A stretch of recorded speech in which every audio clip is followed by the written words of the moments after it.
Yung oh my god, shit. Masapay. Ha?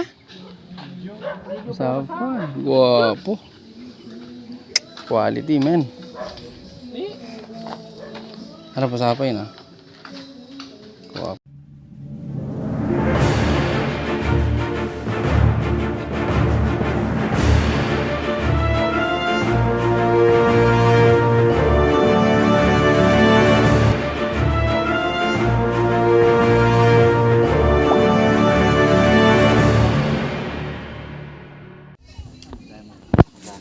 Ito na nga guys, ay binubuhat na namin itong mesa na pinick up namin na pinagawa namin kay Kuya Jesse. Ayun na nga, dahil sobrang bigat po niyan, dahil mulawi po siya guys. Yan. Sa Ilocano sagat, sa English name niya is mulawi. Sobrang bigat kasi yan guys. Imagine mo yan, almost 3 ang kanyang kapal. And then kanyang is 4x4 ang kanyang paa. At the same time 6 feet yan siya at 32 yung lapad. So ayan, sobrang bigat nga, kailangan 4 na tao nagbuhat. And dadali namin dun sa aming trailer. Ayan, kasama ko dyan yan si Kuya, nakasweater, and si bilas ko naman si Kuya Ray, itong nakaputi, ang driver ng trailer. And si Kuya Jesse yung naka-black na jacket. At siyempre ako yung nakasombrero. Ayan. Ayan na inilalagay na namin dito sa trailer. Buti nagkasya. Akala ko hindi magkasya. Ayan siya. Ayan, hirap na hirap. Kunting hirap. Mabigat nga. Nag-iingat kami dahil baka magasgasan. Sayang din naman. Ayan. Ito na nga. At so kasi na-pwesto na namin na siyempre tatalian yan para hindi magasgasan. Doon. Ito lang. Karton. Dapat Italy na.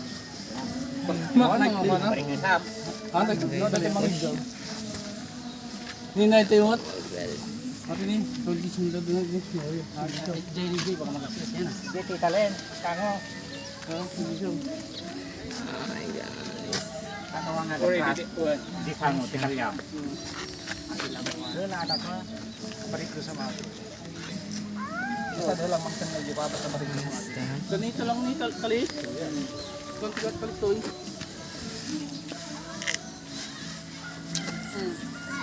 Bisa lang ito na ako tayo kasi sini tuwarista. Ha? Ate tayo magandagtak.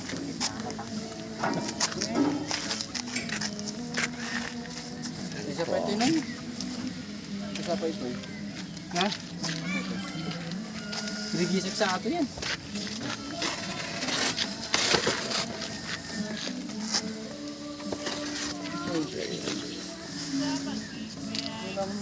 Ayun.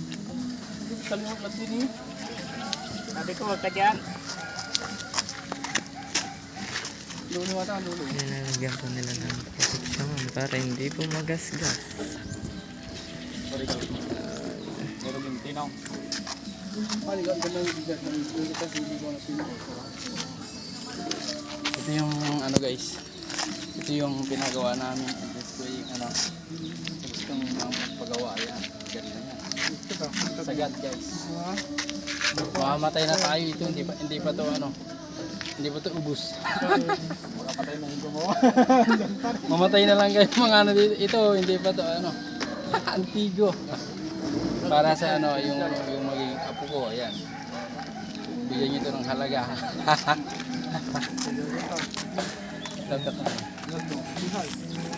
And finally guys, yan, nandito na ang aming yung pinagawa kong mesa. Yan, live edge yan guys. So kung napansin nyo, walang kantuan. Yan, kung napansin nyo guys, ito walang live edge. Ibig sabihin yung ayan, walang kantuhan. Kung pinagawa ko na lang yung to. And mulawi ito guys, mulawi, sagat kung sa Ilocano. Ayan, yung kanyang upuan is pa lang to follow, kasi ito inunahan sa mabigat. Tingnan namin, oh. Yan. 33 yung kanyang lapad. And 6 feet. 6 feet siya. Yan yung kanyang paa. Yan, 4x4.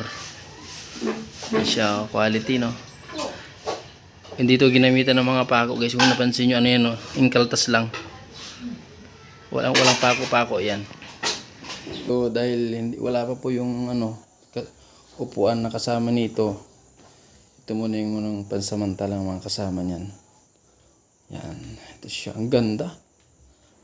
Ang ganda niya. Wow. Live edge. Walang kantuhan. Antigo. Kaya po gusto ko talagang ang Mulave. Pagdating ng panahon, yung magiging mga apo ko. O yan. Maaari pa itong nilang manahin pa to. Kasi magiging antigo din kasi sagat kasi yan guys. Mulave. Matagal yan. Bago yan masisira. Sa ingatan lang siya. Maraming salamat talaga kay Manon Jessie. Yan. Sa mga gusto mag-order guys. Paggawa. Yan. PM nyo lang ako. Pa-i-recommenda kayo sa kanya guys. At the same time, mura lang gumawa si Kuya.